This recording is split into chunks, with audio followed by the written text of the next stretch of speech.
Good afternoon, everyone, and welcome to day 2 of TalkAUTO at Home.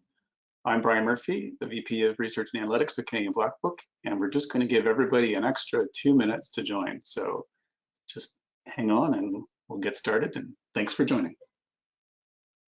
And welcome to day 2 of the at-home version of TalkAUTO, hosted by JD Power and Canadian Black Book. And again, my name is Brian Murphy. I'm the Vice President of Research and Analytics with Canadian Black Book. And thank you for joining me. This is the 9th year of our TalkAUTO event that Black Book and JD Power have presented. And this year, of course, it's very unusual circumstances in the industry and for our conference. But I'm very happy that we've had over 800 people sign up for the conference, and I noticed that we've got over 200 people who have already joined for today. So that's terrific. In true TalkAUTO fashion, too, we arranged for some snow for those of you in Ontario this morning. So hopefully you appreciated that. And just some housekeeping items. I'll mention that there is a chat window in the application for the conference today, and you're welcome to submit questions that will be, we can answer those at the end. I'll also mention that if any of you are wearing pajamas to this year's session, that I cannot see you, so you should not be concerned about that.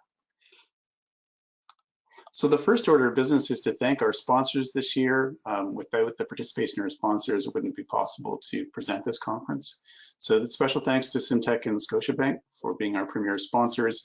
And there are materials in the handout section of the conference application that you can download and read from Simtech and Scotiabank. And then also thank you to Bank of Montreal, Moto Insight, Safeguard, CIBC, and LGM. And then also, last but not least, IA Financial Group and IA Dealer Services for also being sponsors this year. And many of those companies have been with us for many years as sponsors. So thank you very much again. So on to my presentation. Certainly this is an atypical year in almost any way you could possibly describe it. So my topic today is the pandemic, past, present, and future. And I just want to take you through sort of what has happened in the industry as it relates to COVID and us coping with it, what's happening right now, and speculate on what's going to happen in the future. Before we get too far, though, I do want to acknowledge that we're talking about COVID in the industry, but I do sincerely and in a very sober way acknowledge that there are many people out there whose families have been affected with this by this crisis directly, and my thoughts are with you, and I take that into consideration when I talk today. So, without any further ado, I'll get started and give you Canadian Black Book's perspective and my perspective on this crisis. So, in difficult times, we often look for words of wisdom from others who have also gone through difficult times, and this quote from Winston Churchill is one of my favorites, and it has been for a very long time. And I can't think of a more applicable time to drag this out and to use it. That if you are going through hell, keep going. And I do think that that's where we're at right now. That we are in the midst of this, and we can speculate as to how far along we are. I think that is very good advice from Mr. Churchill. And then I think also, just to give credit where credit's due, Mr. Trudeau's comment from earlier in October was probably the best one I've seen by a world leader that relates to COVID. That this sucks. It really, really does. And I think that's how we feel. But I mean, we've together, all of us on this call, we've made it this far, and we just need to keep doing what we're doing. And if you listen to the German government, that's the thing you can do most is stay at home on the couch. If you haven't seen those videos, they're worth watching. So all stories, of course, have a beginning to them. So if I start right back at the beginning, when COVID finally had a name in the industry, or in the world for that matter, I think everyone to be honest, rather naively felt that as it related to the auto industry, this was just going to be a shock to vehicle supply. And the reason being is that the virus seemed geographically isolated to China, and there's so many subcomponents and components that come from China that we felt this would cause some interruption to manufacturing. However, I remember the first story I read about it was in Automotive News China, sort of in the top right-hand corner of your screen, that Ford and GM was asking their employees not to go to China. And then, it really did snowball rather quickly that only about 8 days later, Google shut on January the 30th. And actually 2 days before that, Starbucks closed in China. And it's serious when Starbucks locks the door. But then as recently as March 2nd, the New York Times was still saying that it's really like a China problem. And, I think that's how many people still felt about it. But then 16 days later, all the big four car companies announced they're closing all North American factories due to coronavirus, which I doubt anybody on this call could have, even in their wildest speculation, ever expected this would happen. On April 1st, Jerry Diaz, the head of the Unifor Union in Canada, who's had a very interesting year working on agreements with all the big three, he had a great quote that it won't be business as usual for quite a while, and he's been exactly right. So initially, the thought with the supply shock is that, most OEMs, they have about a 60-day supply of vehicles in their pipeline, so that, for the next 2 months, it would be difficult sailing as far as getting product. But then pretty quickly thereafter, by mid-March, I think we all started to realize the gravity of the situation that we had with respect to the virus. So our team, and I can remember this discussion very, very clearly, because it's not often you have these types of meetings. I mean, in your entire career, we were looking at what's going on in the market, in the environment, and doing a situational analysis, trying to understand, okay, well, this is what's happening. Dealerships closed, people being asked to stay home, all the rest of it. Has there been something in history that happened that was similar that we can learn from to help us understand how this crisis is going to unfold for the industry? And we talked about the Great Recession, or the Great Depression, World War II, Black Monday in 1987. I remember being at university thinking, oh, I'm never going to get a job ever, because there is no stock market anymore, which wasn't exactly true, although the stock market did go down by 20 to 40% in the course of one day. We looked at September 11th, which was relevant in some ways because the auctions closed around that point in time in the US. But it was very different because they reopened again as soon as the borders reopened. And then more recently, we looked at the financial crisis.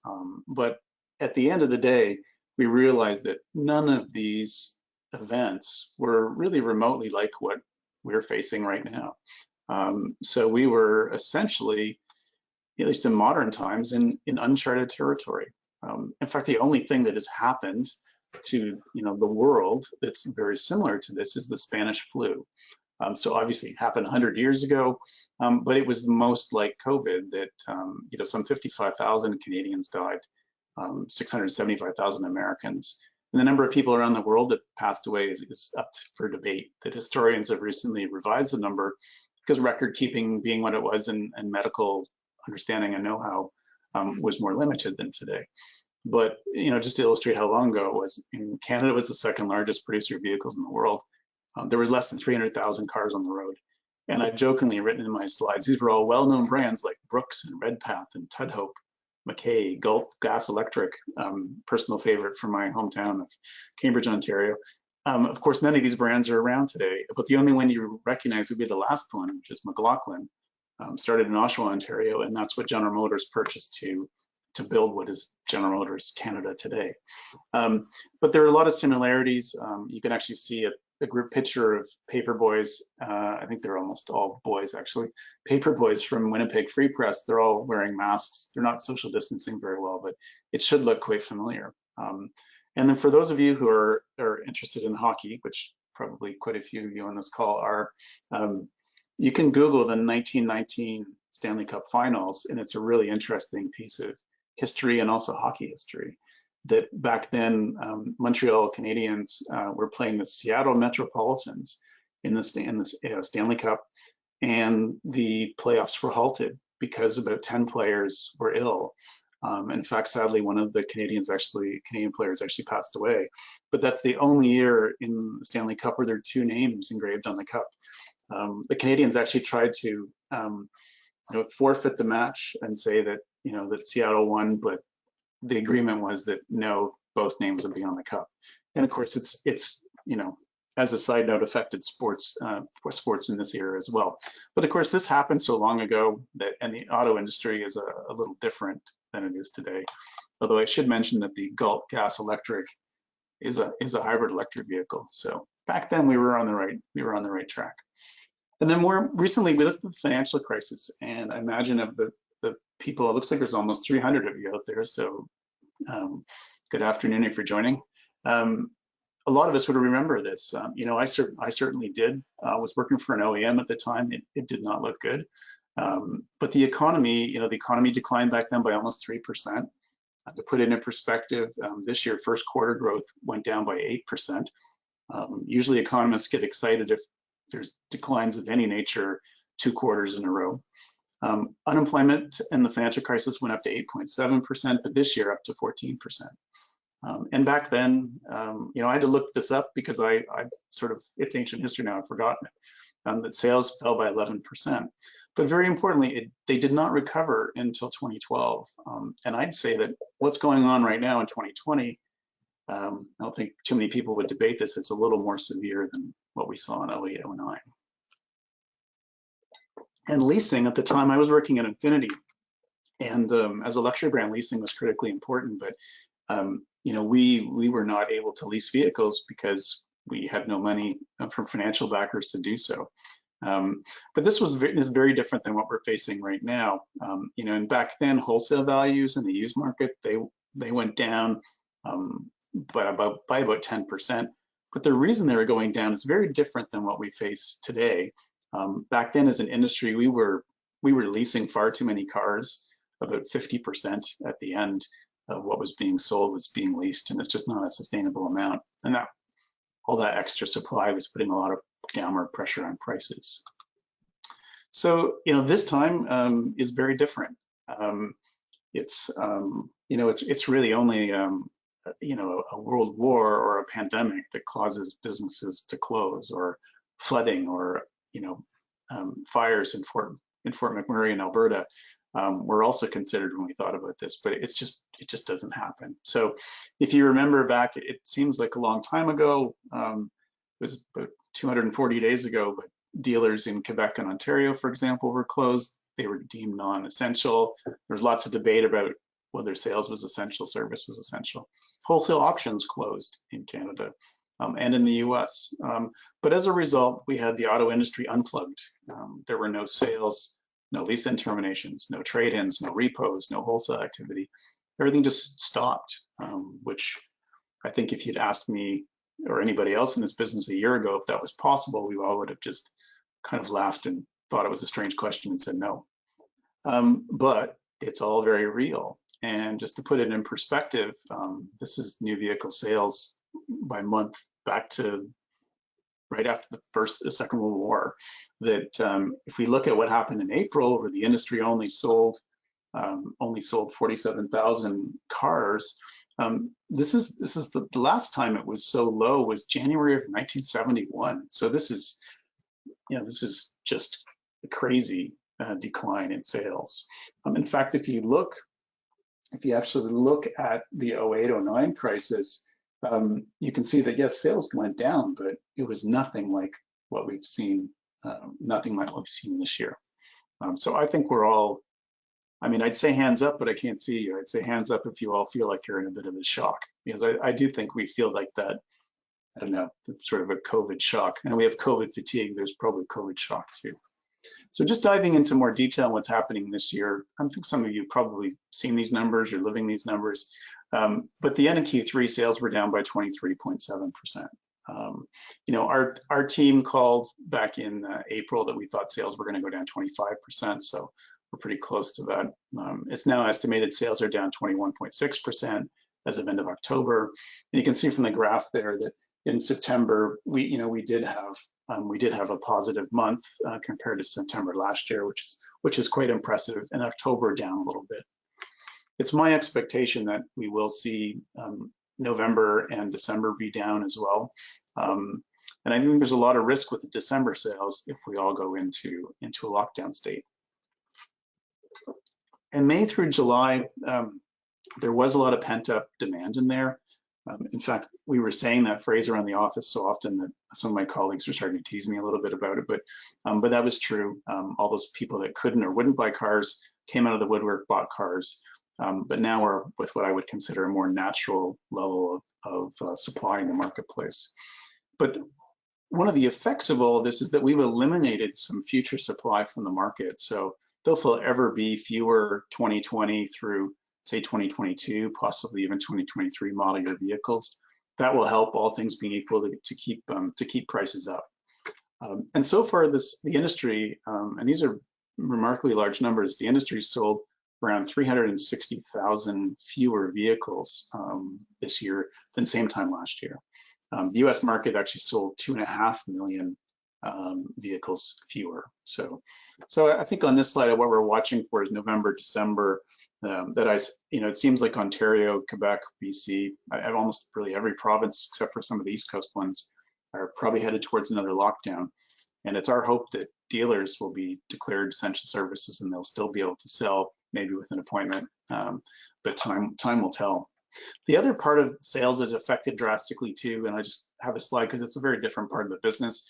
The fleet sales have been affected by this as well, and fleet is over 20% of total sales per year, so 400,000 vehicles per year. Half of this is rental cars. So we have a lovely picture there of rental cars parked in a field in Hawaii because the story said there was about 18,000 of them there. Because nobody was traveling. And the rental car business isn't really stopped. I think there's a misconception that it's stopped, but it's declined drastically. We had Hertz file for bankruptcy. Air travel has declined. The speculation is it won't return until 2026 in the same way. We've got airlines like Porter that aren't even operating. But the rental car companies, what they did during this period of time is they canceled what they could from their purchases that were incoming. They sold some of their fleet. And then they've decided to keep a lot of their vehicles longer, but they're still back to purchasing cars, but at a much, much smaller level. But what this means, though, is that rental cars, they are like the de facto source of 1 to 2 year old vehicles in the marketplace. So those lightly used 1 to 2 year old vehicles are going to become more scarce. So used car sales, I showed you the graphic for new, but used car sales is a very, very different story, as it often is, because we've seen the Canadian used car market essentially outperform the new car market in terms of sales. So this data is from StatsCan, and it's the dollar value in sales by used car dealers in Canada. So you can see that it dropped by 67% from February to April, and then it bounced back, almost like a rubber ball falling off a very tall building, and it's now better than new vehicles. So there's a 200% increase in sales after it hit rock bottom in April. And we think there is upside for used car sales in Canada because we see that Canadians may switch from new cars to used cars as a way to save money. And then we also see that the environment right now is very positive for those that are exporting cars to the United States market. And speaking of which, many of you maybe have seen me talk about this topic before, but it's critical element of the used car ecosystem in Canada to keeping it stable. That exports to the US market, it's between 250,000 to 300,000 vehicles per year. Used cars are shipped to the US. I'm happy to report it's still very strong this year. In fact, might be a little bit stronger actually. So we estimate that about 20 to 30% of vehicles sold at auction in Canada ultimately end up in the US. And this year, the big change was on July 1st, there was a new free trade agreement, which I think a lot of people in the industry were quite concerned about. Would this affect the flow of used vehicles? It does for some pickup trucks and vans. It doesn't make sense to export them anymore, but it's a very small subset of the population. So, we still see this booming. The exchange rate, which you can see in the graph there, you can see the Canadian dollar actually plummeted about 7 cents, but then since it's rebounded. During that period of time when it plummeted, though, if you were an exporter, if you bought then, you probably made a lot of extra profit at that point in time. So, and there's a great quote from a study that OMVIC did of 500 dealers in Ontario. And this particular person indicates that 75% of used cars are going to the States. So his number is a little bit different to me, but I'm sure that it feels like that when you get outbid at the auction every week. So speaking of the auction, what's going on in the wholesale marketplace? that market has been completely disrupted. And anybody from the auctions that are on the presentation today would tell you disrupted is probably a pretty kind word, that the auctions had to reinvent themselves. They remain operational in Canada, but really only in digital format. And today, the way that they work, if you're curious, is there is an auctioneer present, but there's no cars in the lanes. It's what people in the industry call a postcard sale, so they're showing pictures of the vehicles. And it's a lot quieter than, if anybody who's been there, you know how noisy it is. It's a lot quieter there these days because there isn't all the people and there isn't all the bidding in person. It's all digitally done. So we estimate about 70 or 80% of the volumes are still being sold through auction. I think there's some misconceived notion that very few vehicles are going through auction, but that's not true. We've seen the sales rates, which are the percentage of vehicles that are sold. They fluctuated wildly, and I have 100% to 0% there, and that's actually what we've seen. We've seen lanes where nothing sold, and then in the summertime, inventory was so short. Honestly, if it ran and had wheels on it, people were buying it, and sometimes they were paying, quite frankly, crazy money for some things. So prospective buyers can still walk the auctions yard to look at vehicles, but there's no vehicles running in the lanes. In the upstream auctions, like the private ones, so if it's a sale that's closed to just say 4 dealers, for example, those are very successful, and they often sell, well over 3/4 of the vehicles that they have presented for sale. So the wholesale marketplace has, really reinvented itself, but it's most certainly still working. So there's also been tremendous interruption to new vehicle production, some of which makes it into the newspaper, some of it not. I love the headline in this one story: Marysville Honda plant forces office employees to work the assembly line. So I have a feeling that Honda's PR department probably called Automotive News and said that we didn't force people to work, but and that's because of absenteeism. And even this past week, Corvette production stopped again. So did GM's full-size SUV production in Texas, and that's because of shortage of parts. Because of, again, there's 30,000 parts in the vehicle. You're missing like one part, you may or may not be able to finish that vehicle. And the other factor is that the forecasts were cut. So given what was going on in April, if you were at an OEM and you're given a chance to cut your forecast, I think you probably would have, because you'd be concerned about tens of thousands of vehicles showing up that you couldn't sell because dealers were closed. You'd have to spend everything you had on incentives. So, some OEMs, if they cut their forecast too much, now they're living with, I don't have enough vehicles. Plus the assembly lines have been completely re-engineered around the world. Some of them are running at slower paces. So, and actually I know just from knowing people that work in some of the assembly plants in Ontario that they're running 6 days a week. They're working overtime just to try to keep up. But this will be the case probably for the next, the rest of this year, well into next year. And even just last week, one of Toyota's suppliers for the Cambridge and Woodstock plants, one of their shifts had to isolate because of COVID. So, so all this kind of leads us to the economics of it. And if those of you, PowerPoint has this wonderful graph, if none of you know what a recession looks like. But interestingly enough, the Bank of Canada, the way they describe the recovery for the next little while, after what we've seen so far this year, which is a big decline in GDP and rather weak growth forecasts, they call it slow and choppy, which I think they wanted to say OMG, but the governor of Bank of Canada probably didn't think that was very professional, so they went with slow and choppy. But the bank, even in their own commentary, they're wondering what all this crisis, what effect it will have on long-term changes in consumer behavior. And I talk about that pretty much in the last slide I have today, that can change how the economy functions. And unemployment, there's forecasts out there that it will be at about 9% by the end of this year. If there are more lockdowns, we're certainly well in a second wave, but if there's a lockdown, we'll see unemployment rate go up. And Stats Canada, if you're really interested to get the information right from the source, their labor force study they publish once a month is really good. And they've changed the questions because of COVID as well. But interesting enough, the most recent one, they're saying half the people that are unemployed are now having trouble paying their bills, which the reason that's important, of course, is that gives you an idea that some people might not be in the car market that otherwise would be.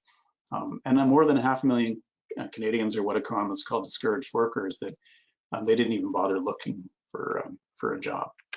So speaking of jobs, you can see from this graph is interesting from the standpoint of, you can see all the cycles that we have a crisis, we resolve it, we have a crisis, we resolve it, but we're still very much right in the middle of it.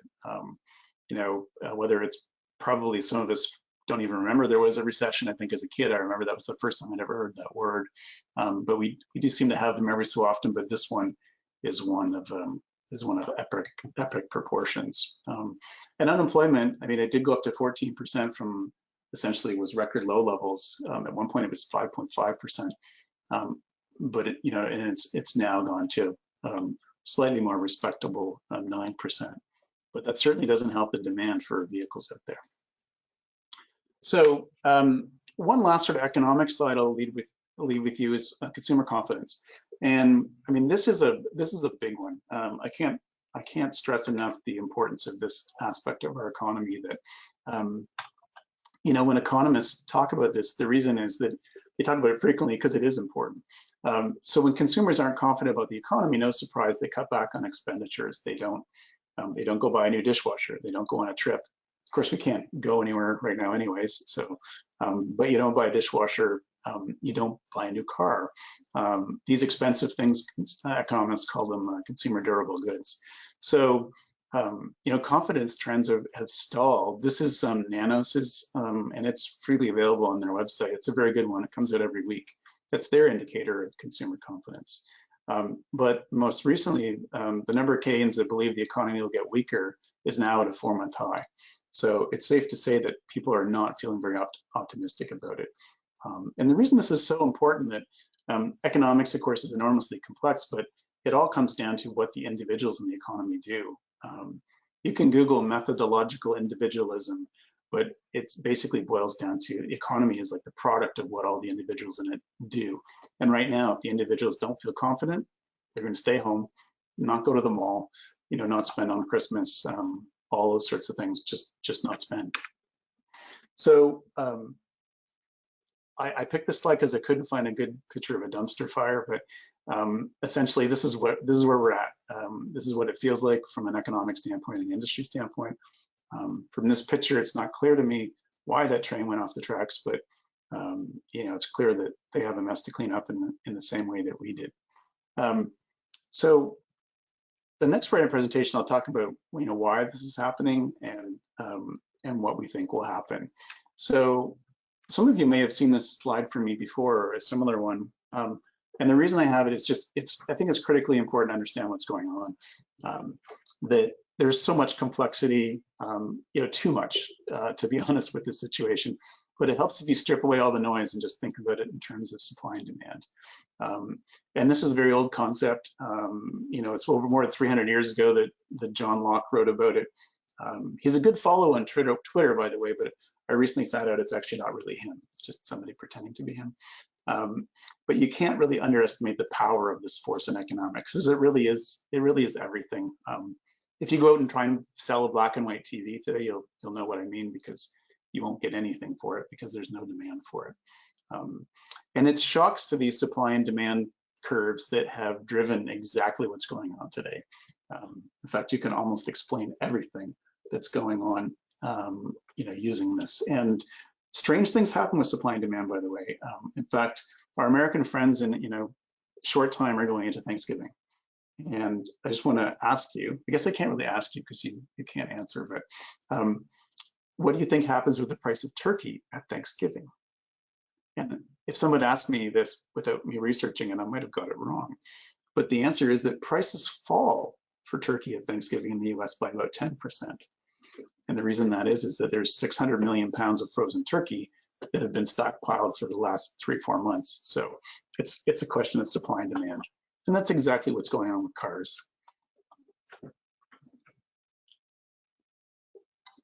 And this is the point in time where I usually ask if everybody's with me, but I have no way of checking, so I'll just assume that you are, all 300 of you or so. So what's been happening with residual, with wholesale values, wholesale retained values, which is one of Canadian Black Book's core business competencies. So if I look at, and this graph shows the trend in retained value for 2 to 6 year old vehicles, and then it's an index. So don't get hung up on the numbers so much, they're more the trend. So it's a great barometer for how, what are used car prices doing?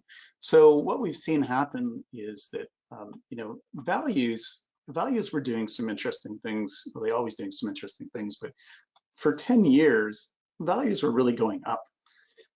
So there were many people in the auto business that never lived in a time when they were going down, they're just going up. Kind of nice. Before that, there was a sharp downward fall, which was caused by the industry leasing too many vehicles, a bit of a false recovery here. The values have been going up for 10 years. But we actually started to see weakness in the summer of last year. So right around June, we started seeing our weekly adjustments, and you can see it kind of got flat there. Our weekly adjustments and values were a little bit lower than what they normally have been. And then we had this sharp decline and then this rapid rebound.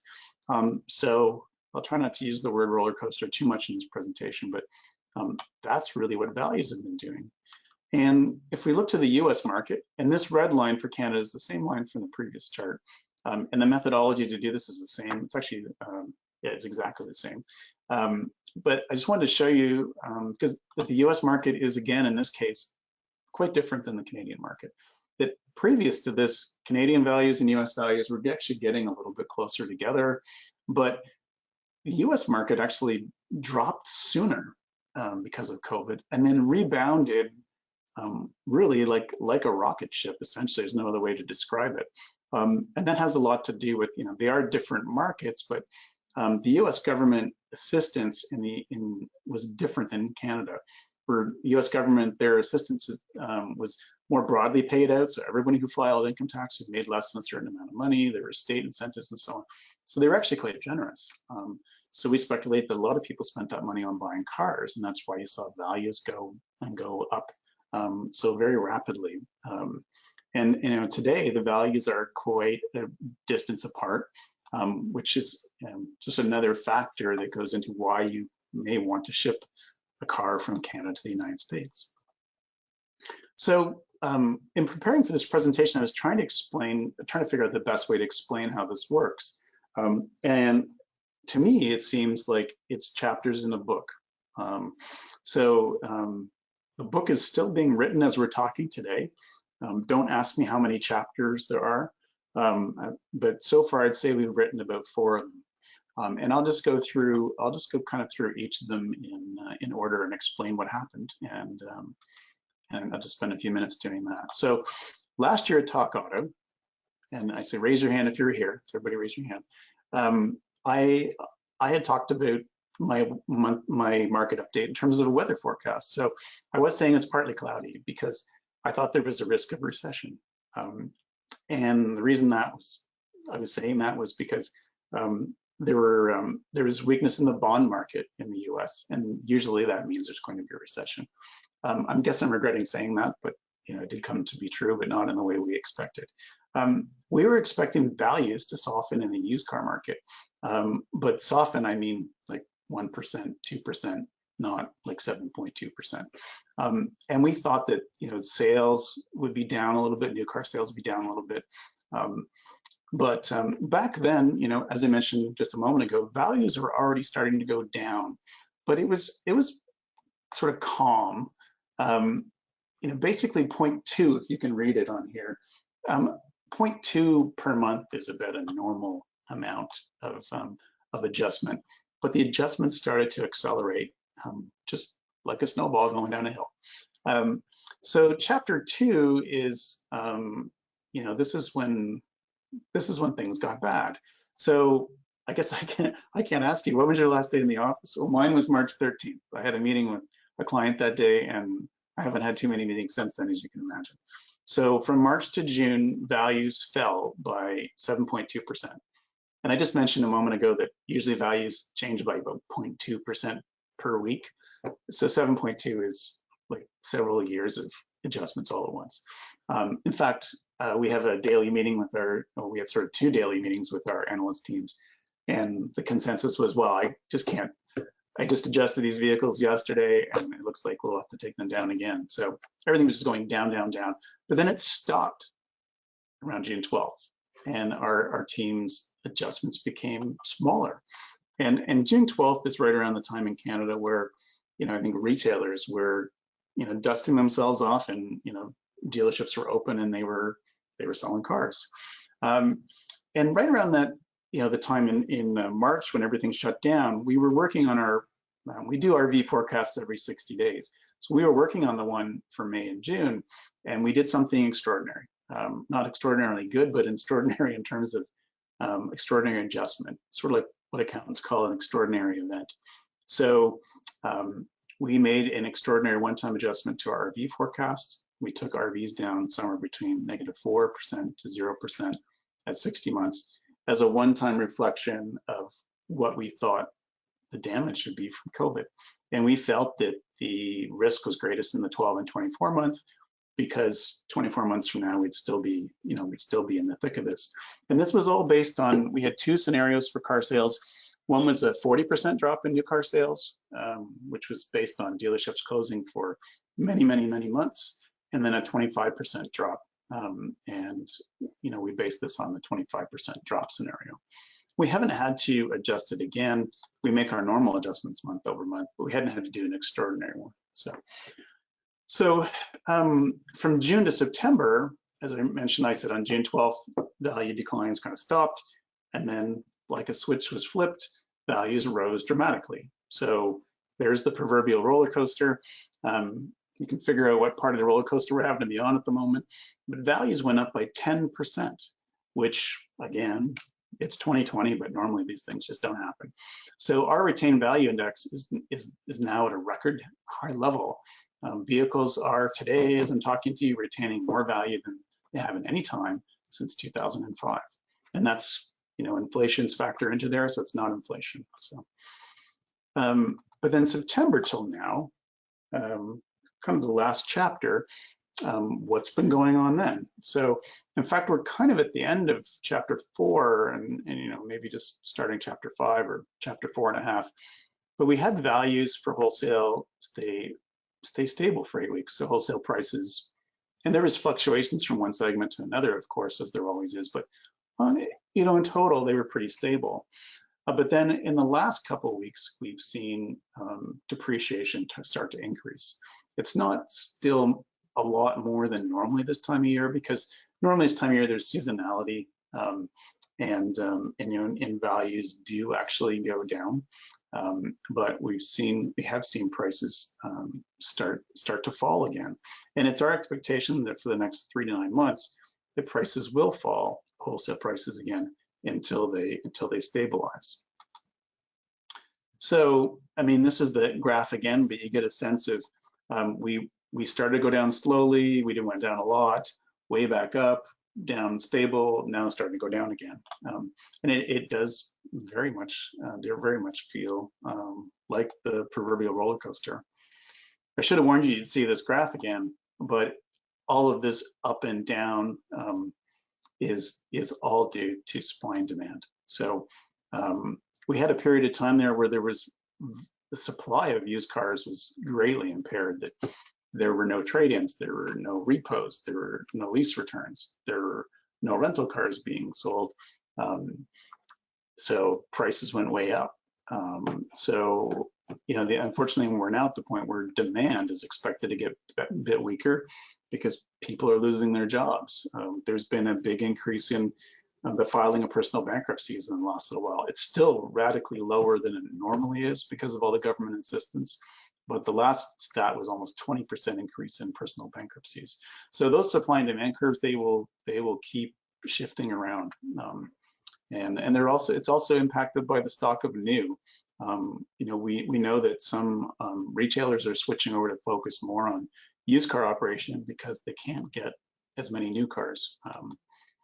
And I just wanted to show you, when I talked about cars being short, it's not just an opinion. There's the analytical backup to that, of course, that we look at.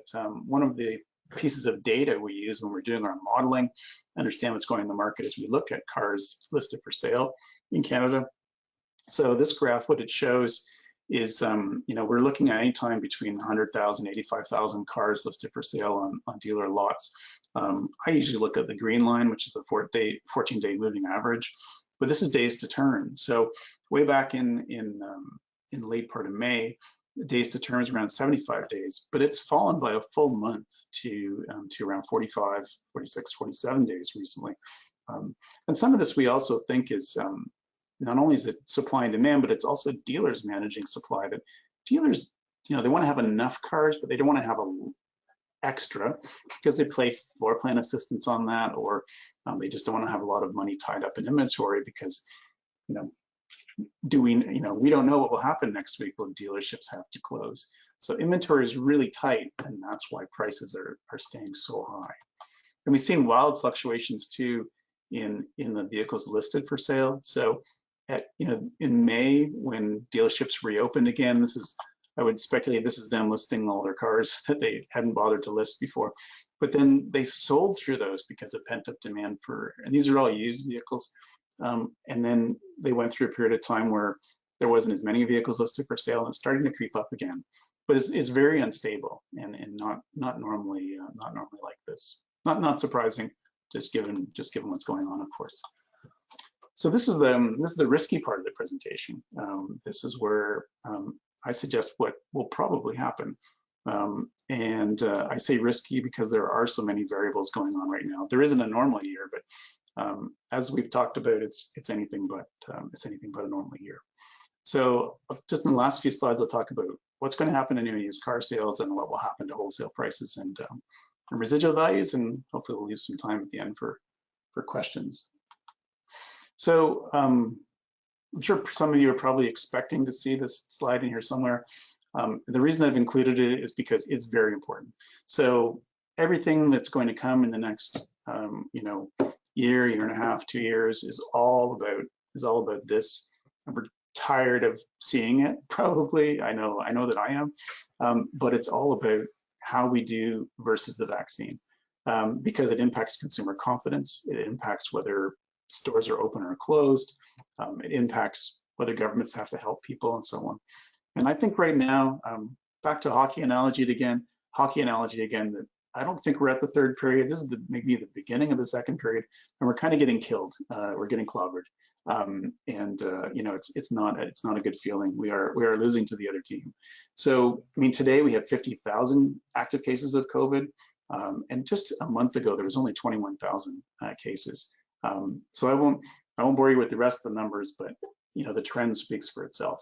Now there is very good news in the last 5 or 6 days that Pfizer and Moderna both say they have a vaccine, and Canada has contracts with them with 6 different pharma companies for millions of doses of vaccine, actually almost 360 million doses. So how quickly that gets into everybody's arm will dictate the course of the economy, course for the car industry, and that's essentially what it's all about. And earlier this week, I read an interview with one of the founders of BioNTech, which is the company that worked for Pfizer, with Pfizer to develop their vaccine, and he says that it will be winter of 2022 before we all get back to normalcy. So I like to quote a virologist instead of just my own opinion, but that's what one expert is saying. And how it all works, just depends on number of flu cases, the vaccine rollout, and what does the government do as far as responding to this? Do they enforce lockdowns, and will retailers have to close again? And I've got a bunch of articles that are European focused there, that because early on in the crisis, we were looking a lot at what was going on in Spain, Italy, and France, because they seem further ahead, like in a good way, against fighting the virus. But now they've got problems just as bad as ours, if not worse. And you can see the October sales tally for a few European countries that everybody's down there. Spain by 21%. And I think this is what we have to look forward to if we get locked up again. Italy's actually up, but they have massive incentives for vehicle purchase in Italy, which is something that our government could use. they're actually providing over $4,000 incentive if you buy a car, and $8,000 if it's a zero emission vehicle. But this instability will just, unfortunately, I think it will play out, and it will be, 18 to 24 months. I'm hoping next year, if I'm invited back, that my presentation will be about how we're almost there. So what will happen with new car sales? So our expectation at Black Book is that it won't be until 2023 that new car volume and the economy is partially recovered. And this assumes that there is a viable vaccine for COVID, and that in the next kind of 24 months that it is widely deployed. So what that means is that, my own expectation for next year is the market will be about 1.75 million, which is a 9% increase, or it's an increase from this year, 9% decrease from 2019. There are headwinds out there, of course. Manufacturing we talked about, so if people don't build the cars, they won't get sold. And of course, consumer confidence, so both supply and demand of new cars. Used cars, I'd say our outlook is a bit more positive, that we expect that used car business will remain strong. If there's lockdowns, then it's difficult to buy a used car. I was looking at a used car when there was a lockdown on, and you can look through the window at it, but it's a little difficult to actually buy one. So we think that the used cars will do better, just given how well they bounced back before and how quickly. And then we think there's some switching behavior where people will switch from, some people switch from new cars to used cars. Plus we have all those hundreds of thousands of exports going to the US. So used car sales should be a lower stress environment than new car sales. I have much more confidence in how they will fare. And leasing and residual values, our current outlook on RVs is a function of how well we expect the battle against COVID to do, how it affects supply and demand. We are assuming that there's a viable vaccine in the next 24 months, and any lockdowns out there are not long in nature. If there is a multi-month lockdown, I would say the greatest risk is to that 12 and 24-month residuals. Now, typically, most companies don't lease vehicles for 12 to 24 months, but some of our clients use that to assess their risk in the short term. But we do expect that 36 months from now, things are a lot more stable. Specifically with wholesale values, we do expect that there will be about an 8 to 13% drop, depending on the segment, before stability returns to the market. And that's in the next 3 to 9 months. We still see values going down again. We think there will be an uptick in supply, but we're increasingly concerned about the demand side, that consumers are finding lots of reasons, and there are lots of legitimate reasons out there not to buy a car right now. So on a positive note, though, the reduction in vehicles being produced today will help constrain demand 36 to 48 months from now. So there'll be fewer cars. So, just 2 more slides here. I want to talk about some of the longer term effects of all this. And not too much has been written just yet about how this will change people's behavior. So I talked about reduced supply, but what we're seeing is acceleration of a few things in our business.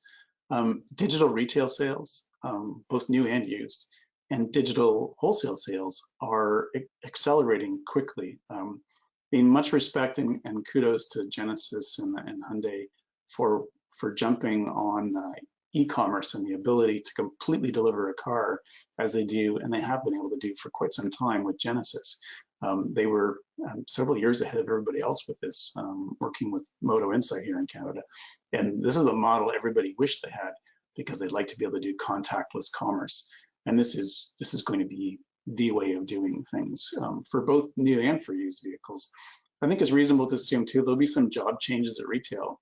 I do think there may be some job losses, but I think there'll be the people's jobs at retail will change. And many retailers in Canada and the US have let a lot of staff go. And part of that brings about some consideration about how many people do you have doing jobs and who's doing the right job. So obviously there's been some considerable upheaval in that area as well. But all of this is definitely, anyone who is thinking about investing in digital and digital e-commerce platforms probably wishes they had done it years ago, and they're now racing to catch up. And the last slide is actually about all of you on the call today. I don't know if you have a cat helping you with your daily tasks there, as the picture suggests, but the last thing is just as far as changes go, how will your behavior change as a commuter and as a consumer of kilometers? So we're all driving less. We know when we go out, traffic's a lot lighter. I know I got a new car in March and I've only driven 7,000 kilometers. Probably should have driven like 16,000 by now. So there'll be both short and long-term habits to how our behavior changes as far as working and commuting. So StatsCan estimates about 2.4 million Canadians are working from home, and a certain percentage of those people will continue working from home. In fact, I just read today that on CBC that some 95% of the City of Toronto employees who are working at home say they still want to work at home. So the City of Toronto is going to shrink the number of offices they have from 55 to 15. They're going to eliminate 1 million square feet of office space. So what this means is that not everybody's going to work from home. Of course, some of us can't, but some people will. And my takeaway from this is that I think there'll be fewer kilometers consumed. So that may mean fewer cars. It also may open the door to more people considering EVs, because if they don't have to spend so much time driving long distance to work and back, maybe they can get away with an EV that has a little bit less range and they don't have range anxiety issues. So it's difficult to assess because we're in the middle of this, but you can see from that graph there, which is StatsCan reporting how much money gas stations take in, that there was a huge dip and bounce back, but not back to where it once was. And that's because so many of us, like all of you, some of you apparently wearing your pajamas, are just not driving. Yeah, it remains to be seen what the lasting effects are and how the workplace changes. But a lot of it will have to do with at the end of the day, well, how many cars do people actually need? So that is my last slide. Actually, I have a couple other slides that are important about the days to come here. But I appreciate your attention. And thank you. And I will make a copy of these slides available through to anybody who wishes to have a copy of them. And before we take questions, I wanted to put in a plug for tomorrow's speaker.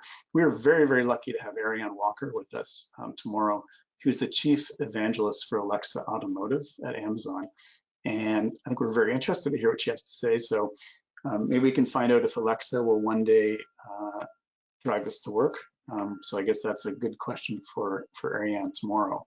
And once again, I wanted to thank our sponsors very, very much, Simtech, Scotiabank, BMO, Moto Insight, Safeguard, CIBC, LGM, and IA Financial Group for their generous support in making this possible. And I'll now take questions. I think JD Nyes can help me with that. I am. Hey, Brian, how are you? Good, good. Thank you. How are you? Good. First off, I will not have you pajama shame me.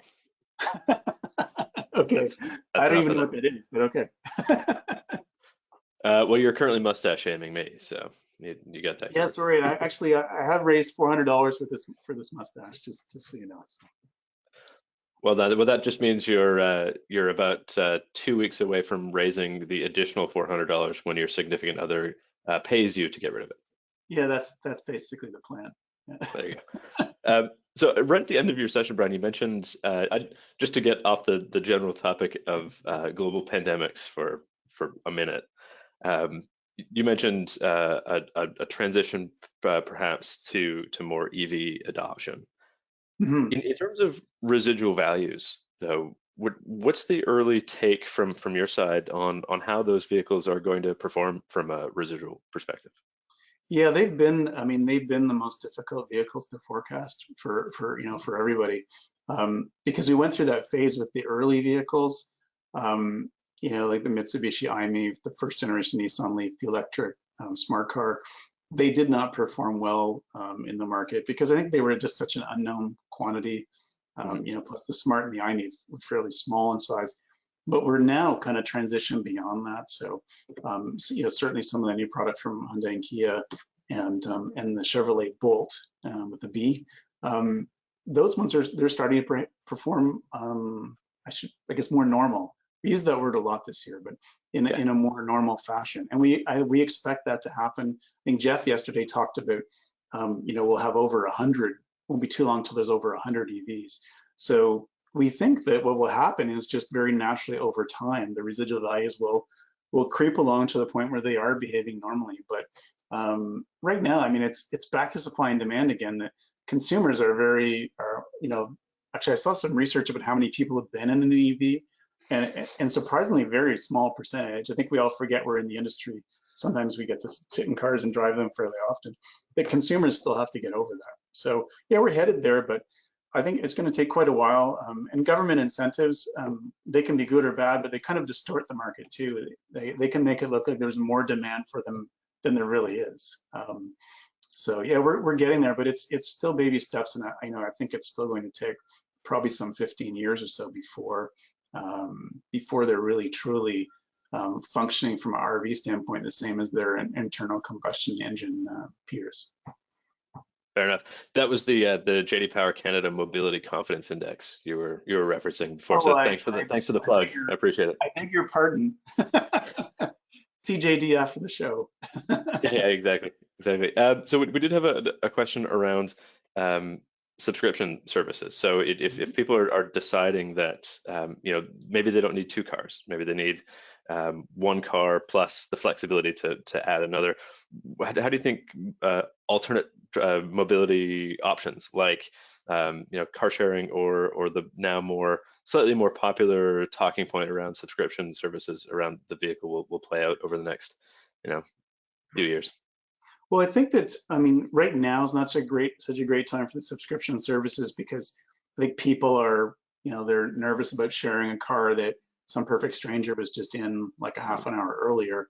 But I do think longer term, when people realize, like, hey, if I'm a City of Toronto employee, for example, I don't go into the office anymore, then that makes a lot of sense. But I think there's a period of time where right now it's not a very attractive solution, and we do believe that some people who are using car sharing services or using Uber and Lyft as well, they may be entering the used car market, or they may be switching away from transit to used cars. So I'd say that 24, 36 months from now, there actually might be quite an uptick in subscription services. But between now and then, I don't see them as being very resilient. Just because, again, people concerned about getting into a car that somebody else might have been in, maybe even like a couple minutes before you got there. Sure. Well, that's we're at 2:00, Brian. So thanks very much for your session. That, as always, well attended. I'm sure very well received. Obviously, if anybody attending has any follow-up questions, you can always reach out to either Brian or myself or the event organizers, and we'll do our best to shuffle questions around as best we can. So I'll pass it back to Brian to give his farewell. But thanks for attending, everyone. Oh, thanks, JD. And yeah, thanks to all of you for attending. And my email address is up there if you have any questions. In particularly, if I'm always interested in feedback, positive or negative, or if you strongly feel I misspoke, you could take the opportunity to educate me. So, but thank you very much for everyone's time, and please do be safe. And I sincerely hope we can do this conference again in the very near future in person. So thank you and take care.